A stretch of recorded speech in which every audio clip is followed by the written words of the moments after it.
18절에서 36절 말씀입니다. 그때 내가 내 영을 네 남종과 여종들에게 부어주리니 그들이 예언할 것이요 또 내가 위로 하늘에서는 기사를 아래로 땅에서는 징조를 베풀리니 곧 피와 불과 연기로다. 주의 크고 영화로운 날이 이르기 전에 해가 변하여 어두워지고 달이 변하여 피가 되리라. 누구든지 주의 이름을 부르는 자는 구원을 받으리라 하였느니라. 이스라엘 사람들아, 이 말을 들으라. 너희도 아는 바와 같이 하나님께서 나사렛 예수로 큰 권능과 기사와 표적을 너희 가운데서 베푸사 너희 앞에서 그를 증언하셨느니라. 그가 하나님께서 정하신 뜻과 미리 아신 대로 내준 바 되었거늘 너희가 법 없는 자들의 손을 빌려 못 박아 죽였으나 하나님께서 그를 사망의 고통에서 풀어 살리셨으니 이는 그가 사망에 매여 있을 수 없음이라. 다윗이 그를 가리켜 이르되 내가 항상 내 앞에 계신 주를 되었으며 나로 요동하지 않게 하기 위하여 내가 그가 내 우편에 계시도다. 그러므로 내 마음이 기뻐하였고 내 혀도 즐거워하였으며 육체도 희망에 거하리니 이는 내 영을 운비에 버리지 아니하시며 주의 거룩한 자로 썩음을 당하지 않게 하실 것이미로다. 주께서 생명의 길을 내게 보이셨으니 주 앞에서 내가 기쁨이 충만하게 하시리로다 하였으므로 형제들아, 내가 다윗 조상에 대하여 담대히 말할 수 있노니 다윗이 죽어 장사되어 그 묘가 오늘까지 우리 중에 있도다.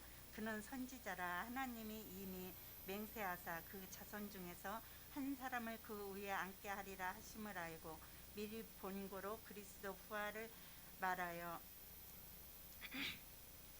그가 음부에 버림이 되지 않고 그의 육신이 썩음을 당하지 아니하시리라 하더니 이 예수를 하나님이 살리신지라. 우리가 다 이 일의 증인이로다. 하나님이 오른손으로 예수를 높이시며 그가 약속하신 성령을 아버지께 받아서 너희가 보고 듣는 이것을 부어주셨느니라.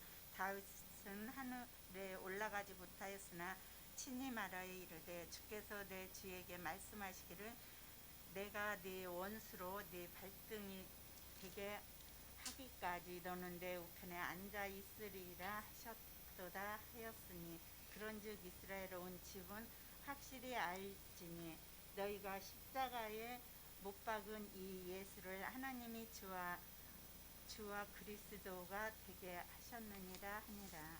아멘. 네, 감사합니다. 우리 옆에 분들과 함께 인사 나누겠습니다. 잘 오셨습니다. 네, 우리 기독교에 대한 사회적 거리두기가 강화가 돼가지고 한 주간 동안에 얼마나 고심을 했는지 새벽 예배를 어떻게 해야 되나, 또 금요 예배를 어떻게 해야 되나. 수요 예배, 오후 예배는 사실 잠정적으로 쉬고 있는데 이런 문제가 생기니까 저 역시 고민이 돼요. 그래서 자리를 좀 뒤로 확대해서 앉았습니다. 보기 좋습니다. 이렇게 앉아 계시는 모습 보니까 예배는 결코 멈출 수 없는 우리의 삶이라는 것을 여러분 꼭 기억하고 또 우리의 마음을 잘 준비하고 또 건강도 잘 지켜서 하나님께서 기뻐하시는 예배자로 우리의 삶을 드리는 여러분 복된 믿음의 성도 여러분 되기를 소망합니다. 네. 오늘 말씀에 이제 우리가 사도행전 말씀을 나누게 되는데 특별히 이 사도행전 말씀을 통해서 하나님께서 우리에게 무엇을 말씀하실까를 생각을 하게 돼요. 우리 믿음의 사람들에게는 그리스도인의 분명한 철학이 있죠. 그것은 바로 우리가 고개를 숙이는 것이 아니라 하나님의 나라를 보는 것입니다. 여러분 말씀 한번 골로새 말씀을 보면 이런 말씀이 있습니다.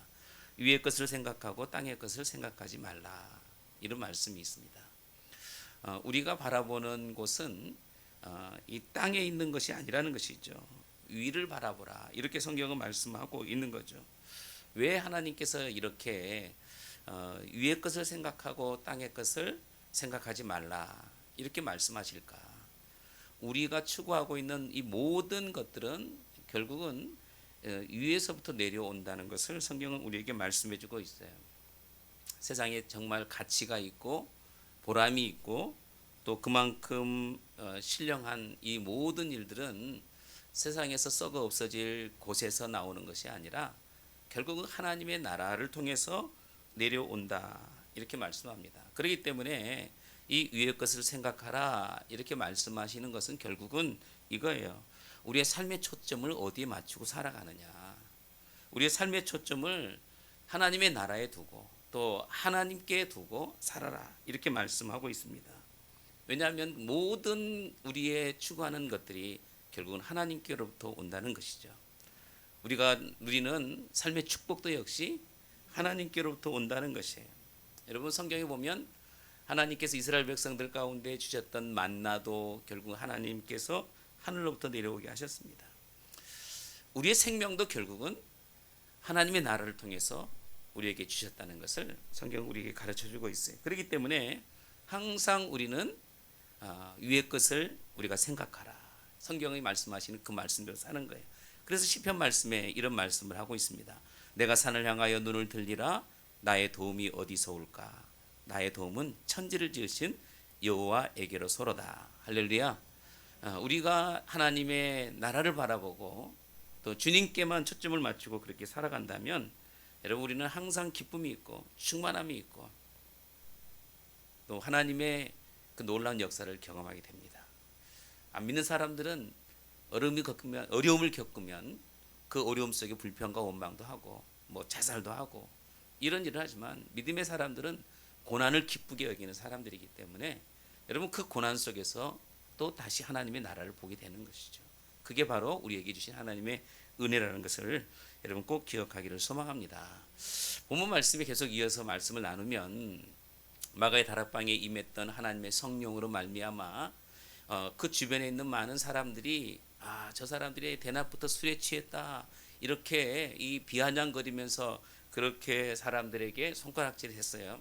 그 주변에 있는 사람들이 그런 모습을 보고 있을 때에 베드로와 사도들이 그들에게 분명하게 얘기합니다. 그들은 술에 취해 있는 것이 아니라 성령에 취해 있다. 성령의 충만함으로 말미암아 그들이 하나님의 나라를 보고 있다. 그러면서 요엘서 말씀을 가지고 2장 말씀을 가지고 이 사람들에게 이 복음의 메시지를 전하고 있는 그 말씀이에요. 그래서 이 성령은 그저 마가의 다락방에 예수님께서 하나님께서 약속하신 것 그냥 의미 없는 그런 모습이 아니라 성령이 그것 가운데 임한 것이 아니라 구약에 예언되어진 이 하나님의 말씀이 그대로 이루어지고 있다는 것을 이 베드로는 그렇게 사람들에게 메시지를 전하고 있는 거죠. 자, 그래서 이 베드로가 전하는 이 신약 성경에 특별히 이 메시지가 예수님 이후에 바로 이 첫 설교라고 그렇게 얘기할 수가 있습니다. 여러분 보십시오. 이 베드로가 얼마나 비겁한 사람이었습니까? 성령을 받기 전에는 예수님을 3번씩 부인하고 도망을 쳤던 그런 사람이었습니다. 그러나 그 가운데 성령이 그 가운데 임하게 되잖아. 그는 담대하게 됐다는 사실이에요. 담대하게 되고 그러므로 말미암아 목숨도 아끼지 않고 하나님의 말씀을 선포하고 대언하는 그 일들이 그 가운데 임하게 되었어요. 오늘 우리의 모습 속에 여러분 성령의 역사가 임하기를 소망합니다. 우리는 베드로보다도 더 분명하게 하나님 말씀을 전할 수 있고 베드로보다도 더 담대하게 세상을 이겨나갈 수 있다는 것. 그것은 바로 성령이 우리 가운데 임할 때 성령 충만한 가운데 있을 때 바로 그런 역사가 있다는 것을 우리가 반드시 기억해야 돼요. 오늘 베드로의 이 설교의 제목이 분명해요. 예수님께서 죽으셨고 예수님께서 부활하셨고 예수님이 승천하셨다 하는 이 메시지를 전해주고 있습니다. 그러니까 이 베드로의 이 설교의 속의 내용의 핵심은 바로 예수 그리스도예요. 이거 외에 다른 것을 전해본 것이 없어요.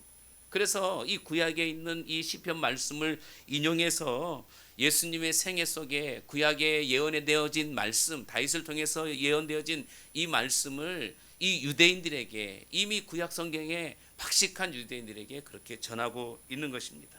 그래서 예수 그리스도야말로 이 땅에 우리의 구원자가 되신다. 그분은 우리의 하나님이시고 바로 예수 그리스도라는 것을 말씀해주고 있는 거죠. 이렇게 뭡니까 베드로의 이 설교가 어떤 다른 것들을 감미시킨 게 아니었습니다. 매우 단조롭고 사실적인 그런 내용을 가지고 사실은 이 유대인들에게 복음을 전했어요. 우리가 나중에 본문 말씀을 읽겠지만 이 말씀, 이 베드로가 전하는 이 복음의 메시지로 말미암아 3천 명, 뭐 5천 명, 더 나가서는 셀 수 없을 정도로 수많은 사람들이 정말 교회로 복음을 듣고 몰려오는 역사가 용서해 주시기를 원하옵나이다. 아버지 하나님, 이 세상의 어떤 부귀영화보다도 하나님께서 우리에게 구원의 선물을 주셨사오니 오직 주님의 은혜로만 이 세상을 이겨나갈 수 있도록 하나님 함께하여 주시옵소서. 아버지 하나님, 우리 온마을 교회를 하나님 기억하여 주시옵소서. 이제까지 인도하시고 지켜주셨사오니 앞으로도 하나님께서 아버지 하나님 더욱더 지켜주시고 함께해 주시고 이 재단의 영적 부흥을 허락하여 주심으로 말미암아 아버지 많은 죽어가는 영혼들을 구원하기에 부족함이 없는 아름다운 성전으로 인도하여 주시옵소서. 아버지 하나님, 나라가 어지럽습니다. 아버지 하나님, 코로나로 인하여 우리 많은 믿는 사람들이 기력을 받고 있습니다. 일상생활을 하고 있지 못하고 있습니다. 아버지 하나님, 이 코로나가 속히 종식되어서 정말로 그 소중한 일상을 다시 한번 깨닫게 하시고 정말로 아버지 하나님, 우리 자신을 먼저 돌아보게 하시며 아버지 이 나라의 민족을 위해 기도하게 하시고 정말 우리 이 나라의 교회들이 어떻게 행동하였는지 다시 한번 돌아볼 수 있도록 하나님 함께하여 주시옵소서. 아멘. 그래야 정말로 우리가 회개함으로 말미암아 정말 이 나라의 민족을 믿는 자들이 변화시키게 하시고 정말 주님께서 주신 그 은혜로 말미암아서 우리의 삶이 아버지 하나님 변화될 수 있는 귀한 은혜를 허락하여 주시옵소서. 아멘. 마지막 때 우리를 불러 주셨사오니 아버지 하나님이시여 정말 성령의 그 약속을 믿고 아주 끝까지 이겨 나갈 수 있도록 하나님 함께하여 주시옵소서. 아버지 하나님, 우리의 수고가, 우리의 섬김이, 우리의 순종이 아버지 하나님 하늘의 새같이 빛날 줄 믿사오니 아버지 하나님 주님만을 믿으며 의지하며 나아갈 수 있도록 하나님 함께하여 주시옵소서. 그래야 정말로 주님이 오실 때까지 우리가 충성하며 봉사하며 헌신할 수 있는 귀한 믿음도 주시길 원하옵나이다. 아버지 하나님, 이 시간에 단에 세워준 우리 사장 목사님 영과 육을 강건케 하시며 말씀의 능력과 권세를 허락하여 주시옵소서. 아멘. 아버지 하나님, 우리가 그 말씀을 듣고 세상을 이겨나가게 하시고 정말 한 주간도 늘 믿음으로 승리하는 삶을 살아가기 부족함이 없도록 하나님 함께하여 주시옵소서. 아멘. 이 시간에 드리는 예배가 신령과 진정으로 예배 드릴 수 있는 귀한 시간이 되기를 원하며 감사를 드리며 이 모든 말씀을 예수 그리스도 이름으로 기도합나이다. 아멘.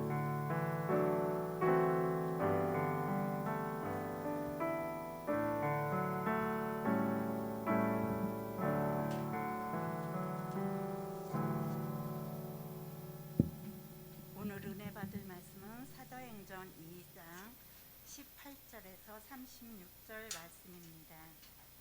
그때 내가 내 영을 네 남종과 여종들에게 부어주리니 그들이 예언할 것이요 또 내가 위로 하늘에서는 기사를 아래로 땅에서는 징조를 베풀리니 곧 피와 불과 연기로다. 주의 크고 영화로운 날이 이르기 전에 해가 변하여 어두워지고 달이 변하여 피가 되리라. 누구든지 주의 이름을 부르는 자는 구원을 받으리라 하였느니라. 이스라엘 사람들아, 이 말을 들으라. 너희도 아는 바와 같이 하나님께서 나사렛 예수로 큰 권능과 기사와 표적을 너희 가운데서 베푸사 너희 앞에서 그를 증언하셨느니라.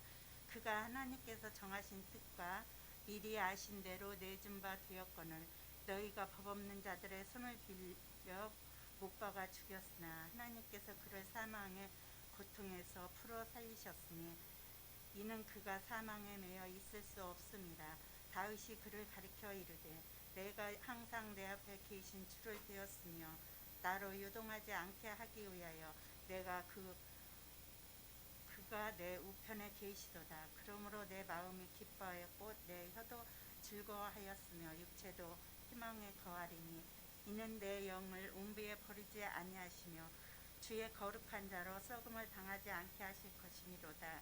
주께서 생명의 길을 내게 보이셨으니 주 앞에서 내가 기쁨이 충만하게 하시리로다 하였으므로 형제들아, 내가 다윗 조상에 대하여 담대히 말할 수 있노니 다윗이 죽어 장사되어 그 묘가 오늘까지 우리 중에 있도다. 그는 선지자라. 하나님이 이미 맹세하사 그 자손 중에서 한 사람을 그 위에 앉게 하리라 하심을 알고 미리 본고로 그리스도 부활을 말하여 그가 음부에 버림이 되지 않고 그의 육신이 썩음을 당하지 아니하시리라 하더니 이 예수를 하나님이 살리신지라 우리가 다 이 일의 증인이로다. 하나님이 오른손으로 예수를 높이시며 그가 약속하신 성령을 아버지께 받아서 너희가 보고 듣는 이것을 부어주셨느니라. 다윗은 하늘에 올라가지 못하였으나 친히 말하여 이르되 주께서 내 주에게 말씀하시기를 내가 네 원수로 네 발등이 되게 하기까지 너는 내 우편에 앉아 있으리라 하셨도다 하였으니 그런즉 이스라엘에 온 집은 확실히 알지니 너희가 십자가에 못 박은 이 예수를 하나님이 주와 그리스도가 되게 하셨느니라 하니라. 아멘. 네, 감사합니다. 우리 옆에 분들과 함께 인사 나누겠습니다. 잘 오셨습니다. 네, 우리 기독교에 대한 사회적 거리두기가 강화가 돼가지고 한 주간 동안에 얼마나 고심을 했는지 새벽 예배를 어떻게 해야 되나 또 금요 예배를 어떻게 해야 되나 수요 예배 오후 예배는 사실 잠정적으로 쉬고 있는데 이런 문제가 생기니까 저 역시 고민이 돼요. 그래서 자리를 좀 뒤로 확대해서 앉았습니다. 보기 좋습니다. 이렇게 앉아 계시는 모습 보니까 예배는 결코 멈출 수 없는 우리의 삶이라는 것을 여러분 꼭 기억하고 또 우리의 마음을 잘 준비하고 또 건강도 잘 지켜서 하나님께서 기뻐하시는 예배자로 우리의 삶을 드리는 여러분 복된 믿음의 성도 여러분 되기를 소망합니다. 네. 오늘 말씀에 이제 우리가 사도행전 말씀을 나누게 되는데 특별히 이 사도행전 말씀을 통해서 하나님께서 우리에게 무엇을 말씀하실까를 생각을 하게 돼요. 우리 믿음의 사람들에게는 그리스도인의 분명한 철학이 있죠. 그것은 바로 우리가 고개를 숙이는 것이 아니라 하나님의 나라를 보는 것입니다. 여러분 말씀 한번 골로새 말씀을 보면 이런 말씀이 있습니다. 위의 것을 생각하고 땅의 것을 생각하지 말라. 이런 말씀이 있습니다. 우리가 바라보는 곳은 이 땅에 있는 것이 아니라는 것이죠. 위를 바라보라. 이렇게 성경은 말씀하고 있는 거죠. 왜 하나님께서 이렇게 위의 것을 생각하고 땅의 것을 생각하지 말라. 이렇게 말씀하실까? 우리가 추구하고 있는 이 모든 것들은 결국은 위에서부터 내려온다는 것을 성경은 우리에게 말씀해 주고 있어요. 세상에 정말 가치가 있고 보람이 있고 또 그만큼 신령한 이 모든 일들은 세상에서 썩어 없어질 곳에서 나오는 것이 아니라 결국은 하나님의 나라를 통해서 내려온다 이렇게 말씀합니다. 그렇기 때문에 이 위의 것을 생각하라 이렇게 말씀하시는 것은 결국은 이거예요. 우리의 삶의 초점을 어디에 맞추고 살아가느냐. 우리의 삶의 초점을 하나님의 나라에 두고 또 하나님께 두고 살아라 이렇게 말씀하고 있습니다. 왜냐하면 모든 우리의 추구하는 것들이 결국은 하나님께로부터 온다는 것이죠. 우리가 누리는 삶의 축복도 역시 하나님께로부터 온다는 것이에요. 여러분 성경에 보면 하나님께서 이스라엘 백성들 가운데 주셨던 만나도 결국 하나님께서 하늘로부터 내려오게 하셨습니다. 우리의 생명도 결국은 하나님의 나라를 통해서 우리에게 주셨다는 것을 성경은 우리에게 가르쳐주고 있어요. 그렇기 때문에 항상 우리는 위의 것을 우리가 생각하라. 성경이 말씀하시는 그 말씀대로 사는 거예요. 그래서 시편 말씀에 이런 말씀을 하고 있습니다. 내가 산을 향하여 눈을 들리라. 나의 도움이 어디서 올까? 나의 도움은 천지를 지으신 여호와에게로 소로다. 할렐루야. 우리가 하나님의 나라를 바라보고 또 주님께만 초점을 맞추고 그렇게 살아간다면 여러분 우리는 항상 기쁨이 있고 충만함이 있고 또 하나님의 그 놀라운 역사를 경험하게 됩니다. 안 믿는 사람들은 어려움을 겪으면 그 어려움 속에 불평과 원망도 하고 뭐 자살도 하고 이런 일을 하지만 믿음의 사람들은 고난을 기쁘게 여기는 사람들이기 때문에 여러분 그 고난 속에서 또 다시 하나님의 나라를 보게 되는 것이죠. 그게 바로 우리에게 주신 하나님의 은혜라는 것을 여러분 꼭 기억하기를 소망합니다. 본문 말씀에 계속 이어서 말씀을 나누면 마가의 다락방에 임했던 하나님의 성령으로 말미암아 그 주변에 있는 많은 사람들이 저 사람들이 대낮부터 술에 취했다 이렇게 이 비아냥거리면서 그렇게 사람들에게 손가락질을 했어요. 그 주변에 있는 사람들이 그런 모습을 보고 있을 때에 베드로와 사도들이 그들에게 분명하게 얘기합니다.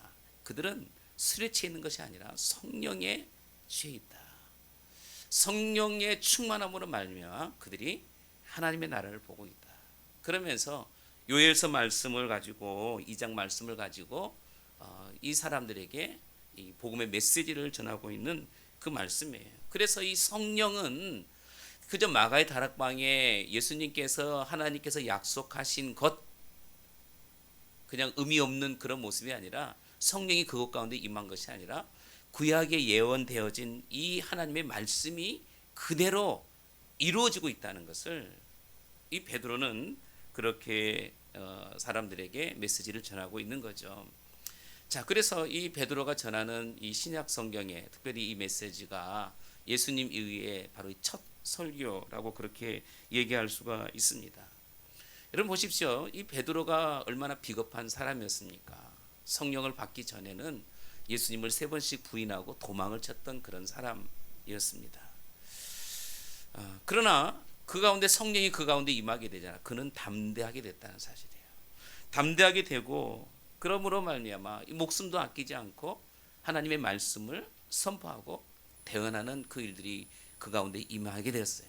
오늘 우리의 모습 속에 여러분 성령의 역사가 임하기를 소망합니다. 우리는 베드로보다도 더 분명하게 하나님 말씀을 전할 수 있고 베드로보다도 더 담대하게 세상을 이겨나갈 수 있다는 것. 그것은 바로 성령이 우리 가운데 임할 때, 성령 충만한 가운데 있을 때 바로 그런 역사가 있다는 것을 우리가 반드시 기억해야 돼요. 오늘 베드로의 이 설교의 제목이 분명해요. 예수님께서 죽으셨고 예수님께서 부활하셨고 예수님이 승천하셨다 하는 이 메시지를 전해주고 있습니다. 그러니까 이 베드로의 이 설교의 속의 내용의 핵심은 바로 예수 그리스도예요. 이거 외에 다른 것을 전해본 것이 없어요. 그래서 이 구약에 있는 이 시편 말씀을 인용해서 예수님의 생애 속에 구약에 예언되어진 말씀, 다윗을 통해서 예언되어진 이 말씀을 이 유대인들에게 이미 구약 성경에 박식한 유대인들에게 그렇게 전하고 있는 것입니다. 그래서 예수 그리스도야말로 이 땅에 우리의 구원자가 되신다. 그분은 우리의 하나님이시고 바로 예수 그리스도라는 것을 말씀해주고 있는 거죠. 이렇게 뭡니까 베드로의 이 설교가 어떤 다른 것들을 감미시킨 게 아니었습니다. 매우 단조롭고 사실적인 그런 내용을 가지고 사실은 이 유대인들에게 복음을 전했어요. 우리가 나중에 본문 말씀을 읽겠지만 이 말씀, 이 베드로가 전하는 이 복음의 메시지로 말미암아 3,000명, 5,000명 더 나가서는 셀 수 없을 정도로 수많은 사람들이 정말 교회로 복음을 듣고 몰려오는 역사가 있었다는 사실입니다. 자, 오늘 본문 말씀 먼저 22절 말씀을 좀 보도록 하겠습니다. 같이 한번 읽어보겠습니다. 시작. 이스라엘 사람들아 이 말을 들어라. 너희도 아는 바와 같이 하나님께서 나사렛 예수로 큰 권능과 기사와 표적을 너희 가운데서 베푸사 너희 앞에서 그를 증언하셨느니라. 자, 오늘 여기 말씀 지금 이 베드로가 전하고 있는 이 말씀을 보면 예수님께서 이 복음 사역을 3년 동안 감당했던 이 복음서의 이 내용과 그리고 이 특별히 마가의 다락방을 통해서 있었던 이 사건과는 어떤 별개의 사건이 아니라 연속적으로 이어지고 있는 그런 사건이라는 걸 볼 수 있는 거죠. 지금 이 성령에 대해서 성령을 통해서 이루어지고 이 모든 일들이 하나님의 역사, 다시 말하면 예수 그리스도를 통해서 이루어지고 있다는 것을 말씀해주고 있습니다. 지금 이 시대도 성령의 역사는 계속적으로 일어나고 있습니다. 많은 교회에서 이 성령의 이 역사 그리고 성령 운동, 성령 사역 이런 일들을 계속적으로 진행하고 있죠. 그런데 만약에 그 성령에 대해서 예수님의 이름이 빠진다면 그것은 올바른 사역이 될 수 없다는 것을 우리가 알 수 있는 거예요.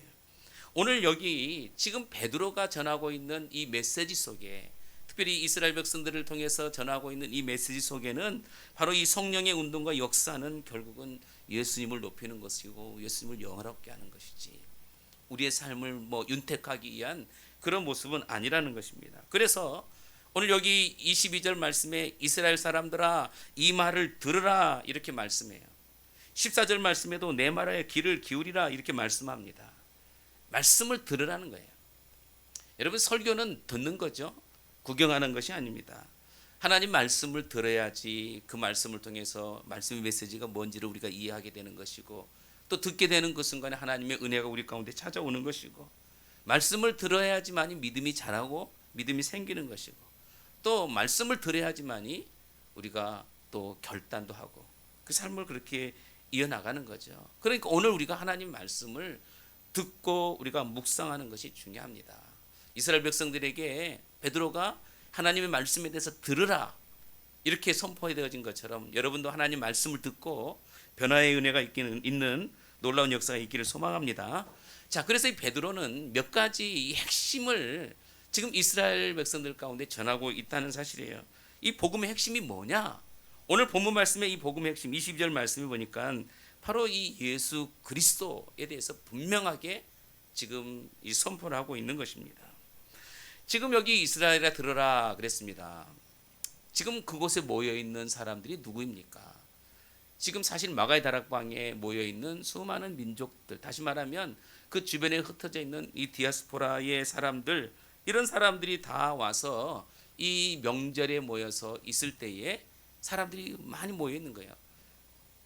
성경에 기록된 말씀 보면 약 한 15개국의 사람들인데 이런 모든 사람들을 다 이스라엘이라고 이렇게 지칭을 하고 있는 것입니다. 여러분, 이스라엘아 들으라 이 말씀은 결국 뭐예요? 너희가 다 하나님의 백성이다 이 말씀입니다. 그래서 베드로는 예수님께서 행하신 이 큰 권능을 행하신 뭡니까? 권능과 기사와 또 이적 이런 것들을 들으라. 성경은 이렇게 말씀하고 있어요. 예수님께서 행하신 이 권능 그리고 기사와 이 표적들은 사실은 그곳에 있는 이 유대인들이 이미 알고 있는 사실들이에요. 이미 예수님께서 공생의 사역 동안에 예수님이 행하신 일은 바로 이 표적과 기사와 또 이적을 행하는 그런 일들이었습니다. 그렇기 때문에 이런 모든 일들을 알고 있는 유대인들 또 이스라엘 백성들 가운데 그렇게 전하고 있는 것이죠.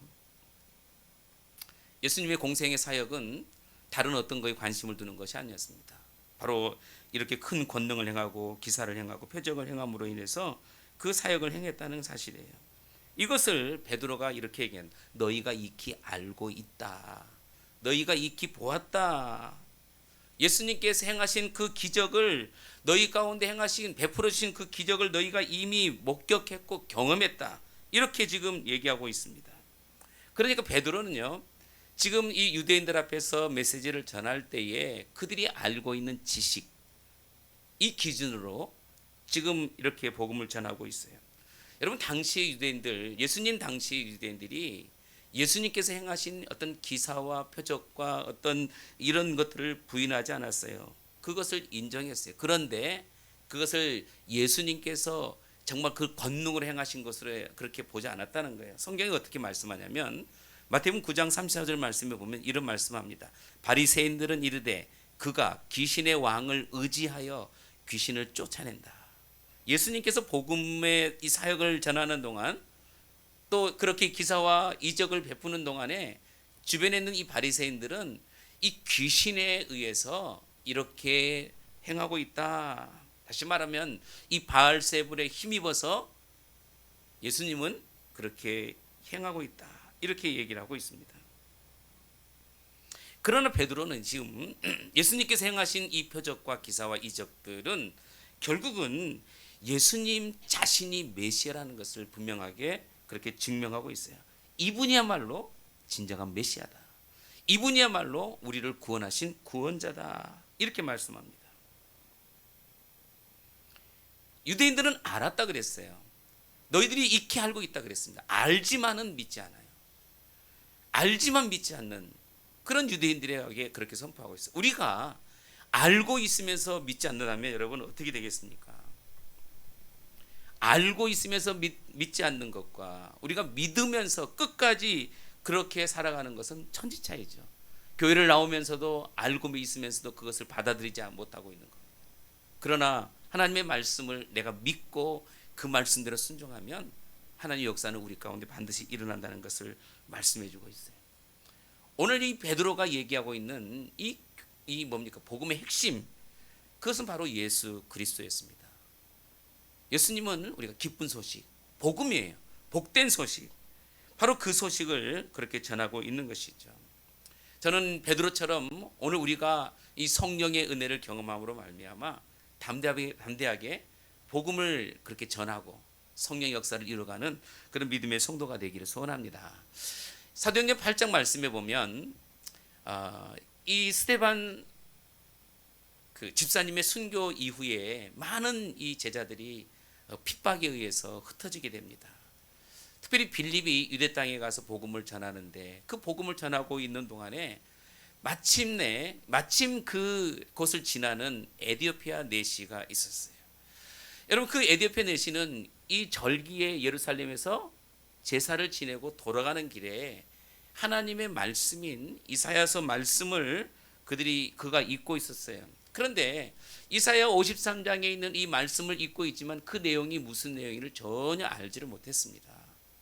그래서 이 빌립이 그에게 다가가서 얘기를 하는 거예요. 당신이 읽고 있는 그 내용의 그 주인공이 누구인지 아십니까? 그렇게 질문했는데 이 내시가 전혀 그 내용을 알 수가 없어요. 어느 누구도 나에게 이 말씀을 가르쳐준 사람이 없기 때문에 나는 알지 못합니다. 그래서 빌립은 그 내용의 핵심은 바로 예수 그리스도다. 이분이 예수 그리스도다. 이렇게 얘기합니다. 이 에디오피아 내시에게 복음을 전한 거예요. 복음. 실질적인 복음을 전합니다. 기쁜 소식, 좋은 소식을 그렇게 전하게 되었다는 사실이에요. 오늘 우리 땅에 여러분 오신 분이 누구십니까?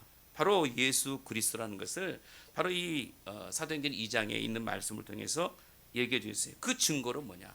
예수님의 큰 권능과 기사와 이 표적을 그렇게 행하셨다는 거예요. 이미 예수님께서는 이 복음서 말씀에 보면 5천 명의 사람들에게 오병이의 기적을 일으키시고 그런 가운데 정말 이 12강주리가 남는 그런 큰 권능을 그렇게 행하셨어요. 여러분, 기사라고 하는 것은 자연적인 현상을 나타내는 것입니다. 예수님께서 물 위로 걸어가는 것도 자연적인 그런 역사 속에 하나님의 일을 행하시는 거예요. 파도가 풍랑이 일을 때 주님께서 말씀으로 그렇게 명령할 때 그 파도가 멈추는 것, 바로 그것도 역시 기사에 해당되는 거예요. 이 모든 것들이 다 예수님의 이름에 다 순종했다 그랬어요. 이게 바로 기사입니다. 여러분, 표적이라는 것은 안진뱅이가 일어나고 또 눈먼 자가 눈을 뜨게 되는 것이고, 그죠? 죽었던 사람이 다시금 이 나사로처럼 살아나는 그런 기적. 이게 바로 표적을 얘기하는 것이에요. 이 모든 일들을 이미 당시 유대인들이 다 보았고 또 그걸 경험했던 것이죠. 그러니까 예수님의 이 모든 이 사역은 결국은 그분이 예수 그리스도라는 것을 분명히 증거하고 있다는 사실. 이 메시지를 바로 유대인들에게 전하고 있습니다. 자, 23절 말씀을 보겠습니다. 23절 같이 시작. 그가 하나님께서 정하신 뜻과 미리 아신 대로 내어진 바 되었거늘 너희가 법 없는 자들의 손을 빌려 못 박아 죽였으나. 여러분, 여기 말씀이 뭡니까? 지금 이 베드로가 지금 유대인들에게 전하고 있는 것은 바로 예수님의 십자가의 복음이에요. 십자가 복음. 십자가는 하나님께서 그의 아들 예수 그리스도에게 짊어지시고 못 박혀 죽게 하신 하나의 정해놓은 사건이죠. 예수님 다 싫습니다 라고 그렇게 얘기한다고 해서 그것을 피할 수는 없는 거예요. 실제로 예수님은 십자가상에서 분명하게 말씀을 합니다. 이 말씀을 했어요. 마태복음 26장 39절 내 아버지여 만일 할 만하시거든 이 잔을 지나가게 하옵소서. 십자가를 짊어지고 십자가에 죽는 그 일은 저는 원치 않습니다. 그러나 내 원대로 마옵시고 누구의 원대로? 아버지의 원대로 하옵소서. 이렇게 기도를 하고 있어요.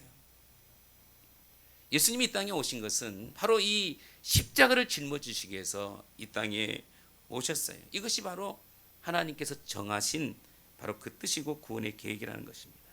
그래서 이 말씀 속에 아까 말씀해 보면 이 말씀을 하는 거예요.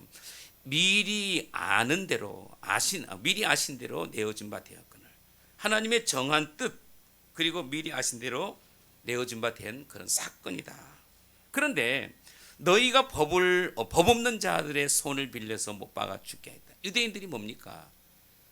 유대인들이 법 없는 자, 이 로마의 병사들, 다시 말하면 이 예수님을 알지 못한, 율법을 알지 못하는 그런 자들에게 예수님을 내어주게 됨으로써 예수님이 죽음을 맞이하게 되었다. 이렇게 지금 메시지를 전하는 거예요. 죄송한데 물 조금만 좀 한 잔만.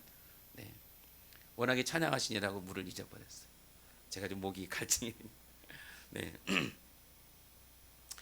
자, 그래서 이 복음, 이 베드로가 전하는, 유대인들에게 전하는 이 메시지가 예수 그리스도, 그분이 예수 그리스도이시고 그분은 우리를 위해서 십자가를 짊어지신 바로 그분이시라는 것을 분명하게 그렇게 전하고 있습니다. 그 전하는 이 배경에는 결국은 베드로가 성령을 받고 난 후에 그런 역사가 일어났다는 사실이에요. 자, 그 다음에 24절 말씀 보겠습니다. 24절에 보니까 이렇게 말씀합니다. 하나님께서 그를 사망의 고통에서 풀어 살리셨으니 이는 그가 사망에 매여 있을 수 없음이니라. 사망에 매여 있을 수 없음이니라. 이렇게 말씀해요. 예수님께서 죽음으로 끝날 수 없는 분이시다. 여러분, 이 베드로가 이 설교하고 있는 핵심은 뭐냐면 예수님이 십자가상에 그냥 죽어 있는 그것이 아니라 그것으로 끝난 게 아니야. 예수님은 부활하신 분이시다. 분명하게 그렇게 얘기하고 있어요. 그래서 예수님을 이 사망의 고통에서 살리셨다. 이렇게 말씀하고 있습니다. 감사합니다. 권사님 담당이신데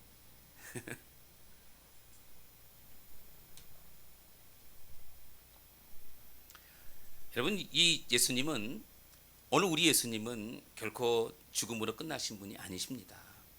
여러분, 마태복음 1장 4절 말씀에 보면 이렇게 말씀합니다. 성결의 영으로 죽은 자들 가운데서 부활하셔 능력으로 하나님의 아들로 선포되셨으니 곧 우리 주 예수 그리스도시니라 그랬어요. 여기 보니까는 죽은 자 가운데서 부활하신 그런 능력이 있으신 분. 우리 주님은 바로 이렇게 사망 가운데 머물러 있는 분이 아니시라 우리 주님은 부활하셔서 정말 그 고통의 그 속에 있는 것이 아니라 다시 살아나셨다. 이렇게 말씀을 하고 있는 거예요. 그러니까 사람들이, 이 사단이 예수님을 그냥 마치 빗장에 모아두시, 그냥 묶어두듯이 그냥 모아두신 그런 분이 아니라 정말 우리 하나님께서 그 빗장을 풀게 하심으로 그분이 부활하시고 승천하시게 되었다. 이렇게 말씀합니다. 그러니까 이 부활 사건 이 자체만으로도 예수님은, 그분은 죄가 없으신 분이라는 것을 증거하고 있는 거죠. 그래서 이 베드로가 이 유대인들 앞에서 메시지를 전하고 있는 이 사건은 하나님께서 이 사망의 고통을 풀어주신 역사적인 사건이라는 것을 분명히 말씀해 주고 있는 거예요. 이 부활 사건이야말로 바로 예수님이 약속된 메시아, 이 땅에 우리를 구원하시기 위해서 온 그 메시아라는 것을 유대인들에게 분명하게 그렇게 증거해 주고 있는 것입니다. 이것을 이 하나님의 정하신 뜻과 미리 아는 바에 의해 이루어진 것이라 이렇게 말씀해요. 그러니까 여러분, 십자가의 이 사건은 우연한 사건이 아니라 하나님께서 약속하신, 하나님께서 계획하신 분명한 사건이라는 것을 이 베드로가 유대인들에게 선포하고 있는 것이죠. 자, 그 다음에 부활하신 주님이 어디 계시는지를 분명히 메시지 전하고 있어요. 우리 한번 25절 좀 보도록 하겠습니다. 25절 시작. 다윗이 그를 가리켜 이르되 내가 항상 내 앞에 계신 주를 배웠으며 나로 요동하지 않게 하기 위하여 그가 내 우편에 계시도다. 자, 지금 이 말씀이 뭡니까? 지금 이 다윗이 그를 가리켜 그랬어요. 시편 말씀 16편 말씀을 인용해서 지금 말씀을 하고 있어요. 이 다윗의 이 부활, 예수님의 부활 사건이 예수님 다윗을 통해서 지금 예견되어지는 이 말씀인데, 다윗이 쓴 이 시가 바로 누구를 지칭하고 있느냐? 바로 예수 그리스도를 가리키고 있다는 사실입니다. 그래서 이 베드로는 유대인들이 너무나 잘 알고 있는 이 시편의 이 말씀을 통해서 예수님의 부활이 이미 구약에 예언되어진 바로 이 사건이고, 그리고서 그것을 성취했던 그 사건이라는 것을 분명하게 말씀해주고 있어요. 본문에 등장하고 있는 이 시편 16편 말씀은 다윗 자신을 얘기하고 있는 게 아니에요. 다윗의 혈통으로 오시는 바로 그 예수 그리스도에 대한 그 메시아입니다. 그래서 다윗이 그를 가리켜 이르되 내가 항상 내 앞에 계신 주를 배웠으며, 바로 예수 그리스도를 지칭하고 있죠. 그분이 내 우편에 계시도다 이렇게 말씀하고 있어요. 이미 이 다윗 시대에 영적으로 다윗은 예수님을 이미 본 그런 사람이라는 것이에요. 그래서 그는 날마다 영적으로 주님 앞에 내가 있다 이렇게 고백을 하고 있는 것입니다. 오늘 우리 믿음의 성도들도 마찬가지. 여러분, 이 땅에 살아가는 우리 믿음의 성도들도 우리가 항상 깨어 있고 영으로 충만해져 있으면 여러분 항상 우리가 우리 주님을 보게 되는 역사가 있게 될 줄 믿습니다. 날마다 우리가 성령이 충만한 가운데 우리가 주님을 보게 되는 것이에요. 오늘 여기 분명하게 얘기하잖아요. 나로 요동하지 않게 하기 위하여 그가 내 우편에 계시도다. 얼마나 큰 은혜의 말씀입니까? 이 다윗의 신앙의 고백이에요. 내가 요동하지 않게 하기 위하여 그가 내 우편에 계시도다. 주님만을 바라보고 주님만을 의지할 수 있는 그런 믿음의 삶. 3일 만에 부활하신 예수님께서 하나님 보좌 우편에 앉아 계신다는 것을 이미 다윗 시대에 그렇게 다윗을 통해서 고백되어지고 있는 거예요.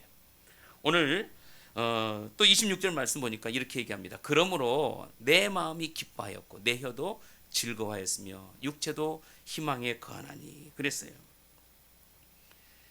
지금 다윗이 예수님이 우편에 계시기 때문에 그는 항상 요동하지 않다는 거예요. 그렇기 때문에 기뻐한다 이렇게 말씀합니다. 우리가 항상 주 앞에 서 있게 되면 우리의 심령이 요동치지 않습니다. 우리의 삶이 요동치지 않습니다. 왜? 주님이 날마다 우리와 함께 계시기 때문에. 그래서 우리가 우리의 마음이 기쁘고 우리의 삶이 기쁘고 우리의 입술이 항상 그렇게 주님을 찬양하고 그렇게 살아가는 것이에요. 그렇게 살아가는 것으로 인해서 어떻게 되는 거예요? 육체도 희망에 거하리니 그랬어요. 우리가 인생을 살아가면서 여러분, 인생을 살아가는 데 있어서 우리의 삶 속에 소망이 있고 희망이 있는 것은 이 땅에 우리가 세상을 바라보는 것이 아니라 바로 위에 계시는 우리가 주님을 바라보기 때문에 우리가 기쁨이 있는 것입니다. 더 나아가서 우리는 하나님의 말씀, 이 땅에 우리에게 주신 이 하나님의 말씀을 가지고 우리가 살아가기 때문에 우리 안에 기쁨이 있는 것이에요. 여러분, 잠언서 말씀에 보면 4장에 이 말씀이 있어요. 그것을 얻는 자에게 생명이 되며 그의 온 육체의 건강이 됨이니라. 이렇게 말씀합니다. 사실 이 그것이라고 하는 것은 하나님의 말씀이에요. 하나님의 말씀을 얻는 자는 생명을 얻게 된다. 이렇게 되어 있어요. 자신의 인생에 생명이 되는 것이고 육체에도 건강이 된다. 이렇게 말씀합니다. 여러분, 우리 육체는 썩을 수밖에 없어요. 그렇지만 우리가 정말 이 주님께서 죽은 지 3일 만에 부활하셔서 부활 승천하신 것처럼 우리의 육체도 결국은 썩어 없어져요. 그러나 우리가 부활의 소망을 가지고 있기 때문에 우리에게는 기쁨이 있고 즐거움이 있는 것이죠. 세상을 살아가다 보면 모든 일들이 다 즐거운 일은 아닐 겁니다. 때로는 고통이 있고 때로는 어떤 그 슬픔도 있고 고난도 있고 때로는 실수도 하게 되고 아니면 뭐 수치스러운 그런 일들도 우리 가운데 경험하게 될 것이고 아니면 우리가 육신의 질병으로 고통을 당할 그럴 때도 있을 것이에요. 그러나 이 부활신앙을 가진 사람들에게 특징이 뭐냐? 그런 가운데 속에 있지만 그럼에도 불구하고 기쁨이 있다는 거예요. 오늘 이 땅에 살아가는 저희와 여러분들이 그런 기쁨을 소유하고 날마다 그렇게 살아가기를 소원합니다. 신약성경 사도 바울이 뭡니까? 그렇게 주님만을 의지하고 그렇게 믿음으로 살아가 그 부활신앙을 가지고 있었기 때문에 감옥에 있으면서도 그의 신앙의 고백이 어떤 신앙의 고백이었느냐? 이런 고백이었어요. 주 안에서 항상 기뻐하라. 내가 다시 말하노니 기뻐하라. 너희 관영을 모든 사람에게 알게 하라. 주께서 가까우시니라. 바울이 그 감옥에 있으면서도 그런 고난 가운데 있음에도 불구하고 여전히 그 자신이 기뻐할 수밖에 없었던 것은 바로 이 부활신앙을 가지고 있었기 때문에 그렇게 기뻐했다는 사실입니다. 오늘 우리 믿음의 성도들은 부활신앙을 가지고 있는 하나님 백성들입니다. 결코 세상에 버려지지 않는다는 사실이에요. 예수님의 부활이 내 부활이기 때문에 그렇다는 사실이에요. 오늘 우리가 항상 이 하나님의 거룩한 자로 육체는 비록 썩어 없어질지는 모르지만 우리 믿음의 영혼은 정말 하나님 나라에서 주님과 함께 동행한다는 사실을 우리가 날마다 기억하고 그렇게 살아가는 복된 믿음의 성도가 되기를 소망합니다. 여기 사도행전 2장 27절에 내 영혼을 음부에 버리지 아니하시며 주의 거룩한 자로 썩음을 당하지 않게 하실 것입니다. 이렇게 말씀해요. 예수님의 부활은 이미 이 다윗 시대에 예견되어진 그런 말씀이었어요. 그런데 그 말씀이 성취되었고 결국은 예수님께서 부활하셨다고 베드로가 이렇게 유대인들 앞에서 설교를 하고 있습니다. 그러면 이 다윗을 유대인들은 어떻게 생각합니까? 사실은 이 유대인들은 이 다윗에 대해서 이스라엘 조상이라는 생각을 가지고 있습니다. 다윗이란 말 한마디만 나와도 사실은 그들은 정말 그 숙연해지는 그런 자세를 가지고 있는 거죠. 그만큼 이 다윗에 대한 이 존경심, 공경 이런 마음이 유대인들 마음 가운데 있었어요. 그렇기 때문에 이 베드로가 전하는 이 메시지를 그들이 다윗의 이 말 한마디만 갖고도 그들의 마음이 숙연해진 것을 볼 수 있죠. 그래서 28절 말씀이 뭐라고 말씀합니까? 주께서 생명의 길을 내게 보이셨으니 그 앞에서 내게 기쁨이 충만하게 하시리로다. 지금 이 말씀은 시편 16편에 있는 이 말씀을 인용한 거라 그랬어요. 지금 다윗도 당시에 이 부활신앙을 가지고 있었다는 것입니다.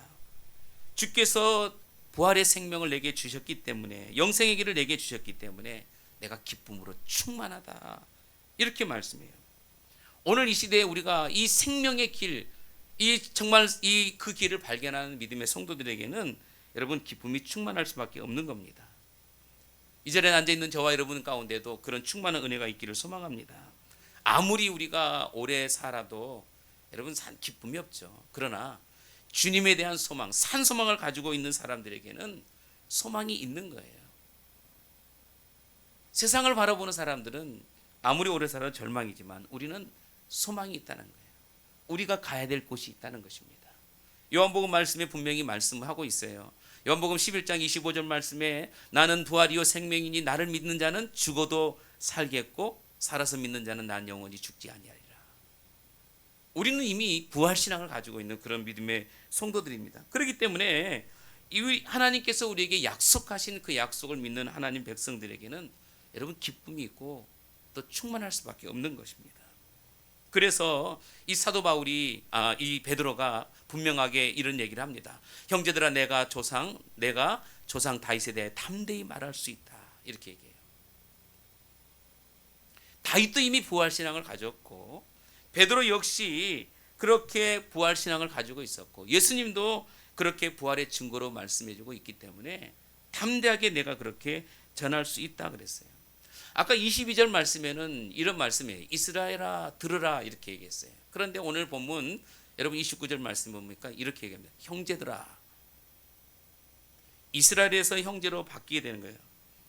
형제라는 그 표현은 그만큼 친숙함이 있고 가족 같다는 그런 의미를 가지고 있는 거죠. 내가 조상 다윗에 대하여 담대히 말할 수 있노니. 예수님의 부활에 대해서 이 베드로는 유대인들에게 담대하게 그렇게 말하고 있는 거예요. 오늘 우리가 이 담대하게 복음을 전할 수 있었던 베드로의 모습 속에서 한 가지 발견할 수 있는 건 바로 성령이었습니다. 성령이 그 가운데 임하게 되자 하나님께서 그의 입술을 열어주셨고 성령이 그 가운데 임하게 되자 그 자신들을 그렇게 박해했던 유대인들 앞에서도 담대하게 복음을 전하게 되었다는 사실이에요. 사도행전 1장 8절 말씀에 보니까 오직 성령이 너에게 임하시면 그랬어요. 성령이 우리 가운데 임하게 되면 우리가 복음의 증이 된다, 이렇게 말씀을 합니다. 우리가 성령을 받지 않으면 하나님 말씀을 전할 수 없다는 것이에요. 여러분 32절 말씀에 좀 넘어가 보면 32절 말씀에 보니까 이 예수를 하나님이 살리신지라 우리가 다 이 일의 증인이라 그랬어요. 복음의 증인으로 그렇게 설 수 있었던 것은 성령이 그들 가운데 임했다는 사실이에요. 우리가 성령이 임하지 않으면 베드로도 그렇게 자신이 그렇게 부끄러워하고 예수님의 제자라고 부인하면서 도망을 쳤지만 성령이 임하게 되자 하나님의 역사를 담대하게 전했던 그 모습을 볼 때에 오늘 이 시대에도 주님께서 우리에게 말씀하는 것은 성령이 우리 가운데 충만히 임해야 된다는 거예요. 그래야지만이 복음의 증인으로 살아갈 수 있다, 이렇게 말씀해요. 저와 여러분들은 베드로처럼 복음의 증인입니다. 이 땅에 하나님께서 우리를 세우신 목적도 바로 이 복음의 증인으로 살아가게끔 그렇게 말씀하고 있어요. 여러분, 증인이라는 것은 내가 목격한 것을 말하는 거예요. 내가 이미 경험했던 하나님의 놀라운 역사와 사건들을 가지고 세상에 믿지 않는 영혼들에게 증언하는 것이 바로 증인이라는 거예요. 내가 정말 믿음 생활하면서 경험하고 체험했던 그런 일들을 내가 사람들에게 증언하는 것이 바로 증인입니다. 그런데 분명한 것은 뭐냐면은 성령이 너희에게 임하시면, 이렇게 얘기해요. 성령이 임할 때 이것이 가능하다. 베드로가 하나님 말씀을 담대하게 예수가 그리스도라는 사실, 예수님이 십자가에 못 박혀서 우리를 위해서 죽었던 사실, 그리고 죽음으로 끝난 것이 아니라 부활 승천하셔서 하나님 우편에 계셨다는 그 담대한 이 복음의 메시지는 성령이 그들 가운데 임하게 됨으로 인해서 하나님 말씀을 전하게 됐어요. 오늘 우리도 여러분, 성령이 우리 가운데 임할 때에 바로 이런 역사가 일어난다는 것을 말씀해 주고 있습니다.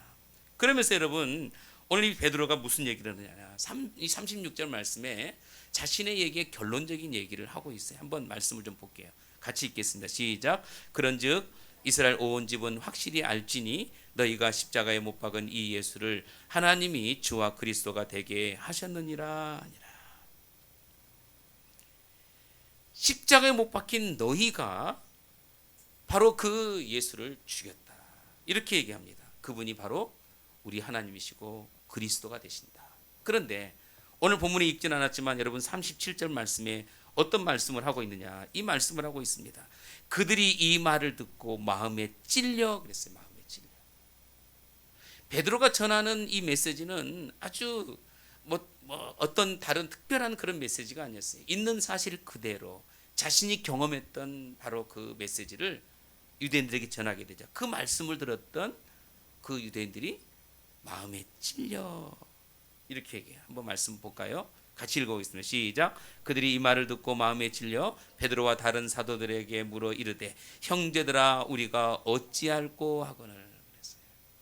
우리가 어떻게 해야 되냐, 그러면 우리가 어떻게 해야 되느냐. 여러분, 마음에 찔렸다는 것은 스스로 자신이 죄인이라는 것을 증명해 주는 거예요.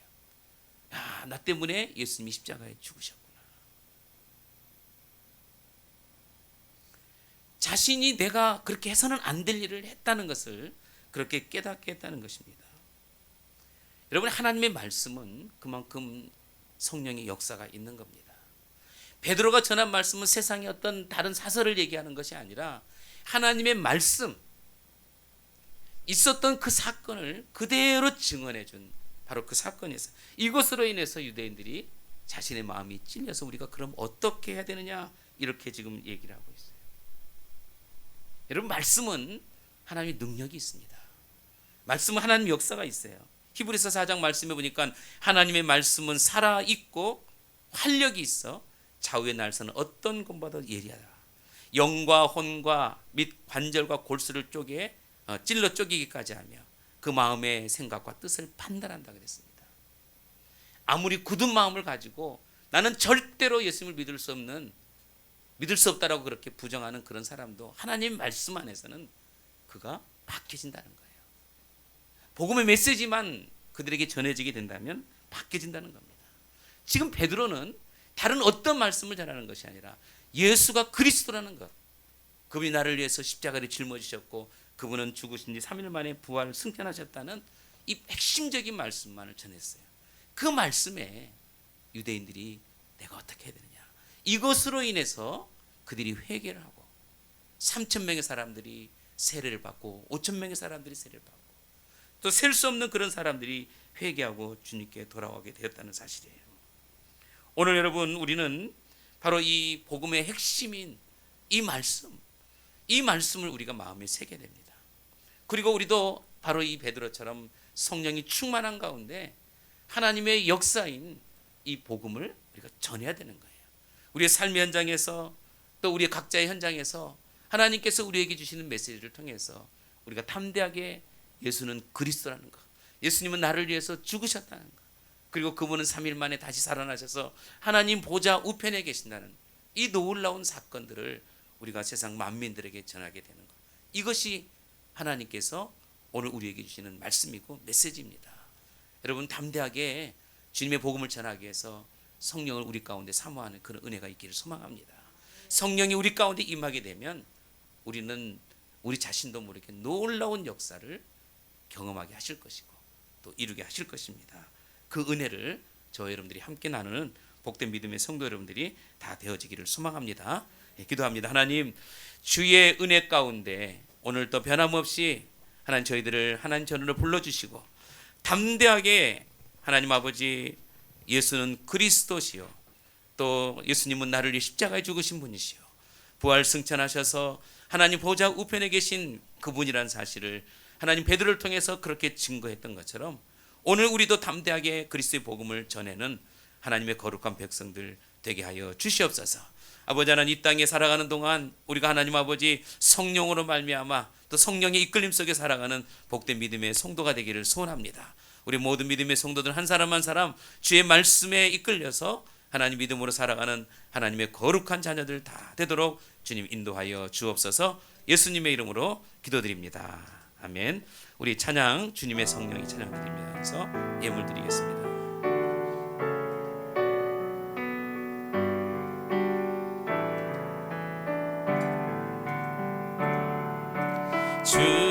주님의 성령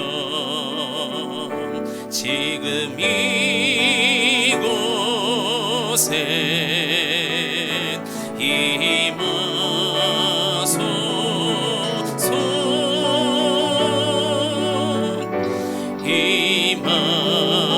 임하소서. 주님의 성령, 주님의 성령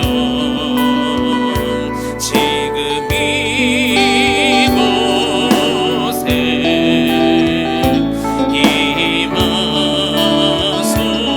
임하소서. 한 번 더 고백합시다. 주님의 성령,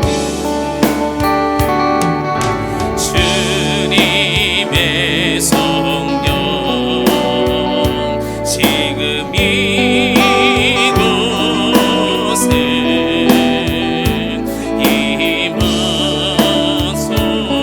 임하소서. 임하소서.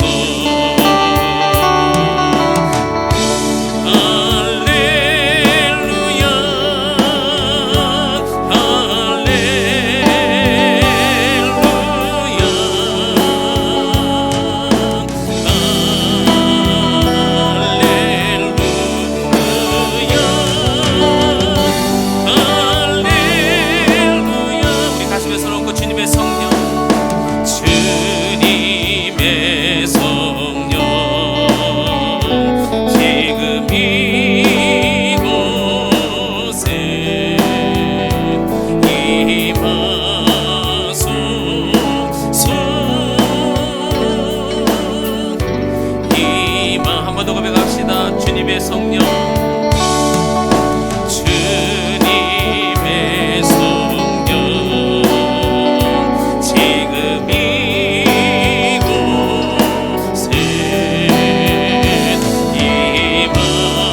임하소서.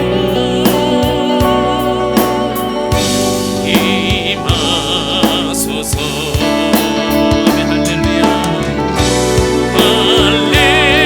할렐루야.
주님, 우리가 성령이 임해야 우리의 신앙도 기쁨이 있습니다. 주님, 성령이 임해야 하나님 우리가 가지고 있는 죄도 고백할 수 있습니다. 성령이 임해야 우리가 가지고 있는 죄의 쓴뿌리도 뽑을 수 있습니다. 주님, 우리 가운데 성령이 임하여 주시옵소서. 하나님, 성령이 임해야 담대하게 복음도 증거할 수 있사오니 우리가 정말 아버지 하나님 이 믿음 생활의 아름다운 믿음의 꽃인 이 성령을 통해서 하나님 역사를 이루는 믿음의 성도 되게 하시고 날마다 성령 충만한 가운데 주님의 십자가의 은혜, 주님의 그 속의 은혜를 우리가 경험하고 담대하게 하나님 아버지 복음의 증인으로 하나님 그렇게 살아가는 믿음의 성도 되게 하여 주옵소서. 우리 함께 기도하겠습니다. 살아계신 아버지 하나님, 주의 은혜를 감사합니다. 주님, 성령 충만하기를 소원합니다. 성령의 은혜가 우리 가운데 임할 때에 하나님 베드로처럼 담대하게 복음의 증인으로 살아가게 될 것입니다. 하나님 아버지, 성령이 충만히 임할 때에 하나님 우리의 죄악의 쓴뿌리가 뽑히게 될 줄로 믿습니다. 성령이 충만히 임할 때에 아버지 하나님, 우리가 담대하게 성령의 이름으로 하나님 아버지 믿음으로 우리가 승리하며 살게 될 줄 믿습니다. 우리 믿음의 성도들 하나님 아버지, 우리가 거저왔다 돌아가지 않게 하시고 성령에 이끌려서 충만한 가운데 우리의 삶의 현장에서 복음의 증인으로 담대하게 그렇게 믿음으로 살아가는 하나님의 거룩한 백성들 다 되도록 주님께서 은혜 베풀어 주옵소서. 성령님 역사하여 주시옵소서. 주님, 그렇습니다. 우리가 성령 충만해야 됩니다. 하나님 아버지, 베드로도 그렇게 주님을 따랐지만 부끄럽게 그렇게 도망을 치고 살았던 인물이었습니다. 그러나 하나님, 그가 성령을 받고 난 이후에는 하나님 자신의 목숨을 아끼지 아니하고 담대하게 복음으로 그렇게 살아가게 되었습니다. 아버지 하나님, 오늘 이 땅에 살아가는 저희들도 성령을 우리 가운데 날마다 모시고 하나님 그렇게 담대하게 살아가는 믿음의 성도들 되게 하여 주옵소서. 우리의 신앙생활이 기쁨이 있게 하시고 우리의 신앙생활이 담대함이 있게 하시고 하나님 어디를 가서든지 나는 예수 그리스도의 자녀임을 우리가 담대하게 증거할 수 있는 하나님의 거룩한 자녀들 되게 하여 주옵소서. 예수님의 이름으로 기도드립니다. 아멘. 광고 드리겠습니다. 코로나19 장기화되면서 여러 가지 많은 우리의 부분들이 변화가 되게 되는데 특별히 우리의 신앙생활이 느슨해질 수 있습니다. 우리 여러분 위생수칙 잘 지키고 그런 가운데 건강 잘 지키고 또 우리가 예배하는 일에 우리가 소홀함 없이 하나님께 나아가는 믿음의 성도가 되기를 소망합니다. 잠언 쓰기 여러분 도전해 주셔서 우리가 또 한 달 동안 잘 준비해서 하나님께 영광 돌릴 수 있도록 성경 필사지는 밖에 여러분 준비되어 있으니까 또 중간에 뭐 멈추는 일이 있다 할지라도 한번 도전하셔서 그렇게 진행해 줄 수 있기를 바랍니다. 중보기도방을 우리가 잘 활용해야 되는데 좀 주춤해지고 있는데 여러분 글도 좀 많이 올려주시고 또 간증도 올려주시고 또 기도 제목도 함께 올려주셔서 함께 여러분 기도했으면 좋겠어요. 우리 교회 성도들의 특징이 뭐냐면 반응이 없는 거예요. 반응이 없어요. 반응이 없어서 좋은데 여러분 마음으로 기도해 주시고 또 그 기도 제목 올라가면 함께 아멘으로 그렇게 화답하셔서 함께 여러분들이 그 마음을 모아주시기 바랍니다.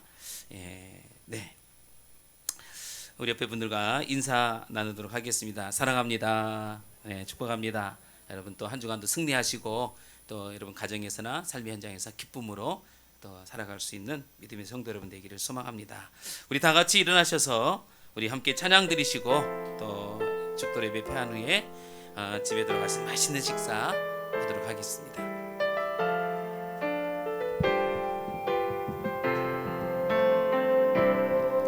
날이 저물어 갈 때 빈들에서 걸을 때 그때가 하나님의 때 내 힘으로 안 될 때 빈손으로 걸을 때 내가 고백해 여호와 이래 날이 저물어 갈 때 날이 저물어 갈 때 빈들에서 걸을 때 그때가 하나님의 때 내 힘으로 안 될 때 빈손으로 걸을 때 내가 고백해 여호와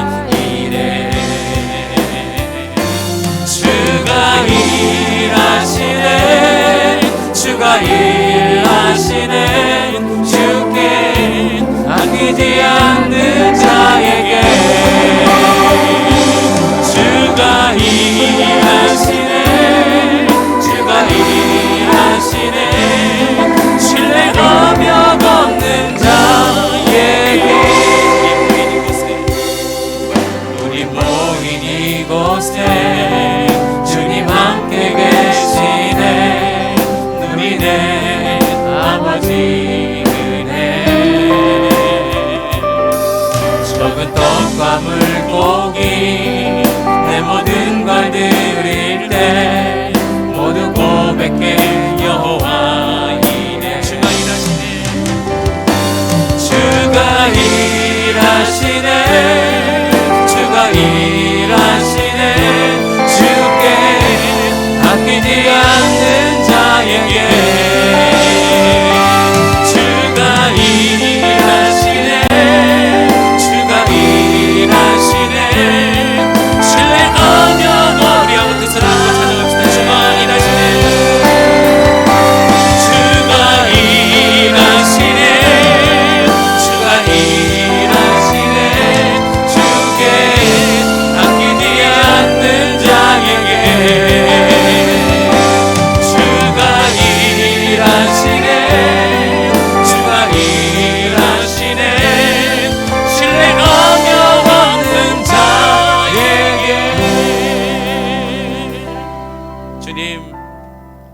주님의 일하심을 날마다 경험하는 우리 믿음의 성도들 되기를 소원합니다. 우리가 성령이 충만할 때에 이 기적을 보게 될 줄로 믿습니다.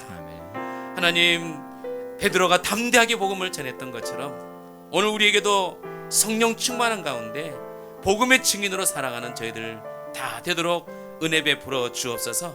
하나님 아버지 우리의 삶의 현장에서 우리 가정에서 직장에서 하나님 아버지 우리가 담대하게 또 주님의 그 이름을 선포하면서 하나님 믿음으로 살아가는 모든 믿음의 백성들 다 되게 하시고 오늘 또 귀하게 드려진 예물을 하나님 기억해 주시고 드려진 구별되어진 10의 1조 또 감사의 예물 성경금 또 주정헌금 각양각색의 예물들 하나님 기뻐 받아 주시고 하나님 우리의 마음을 드립니다.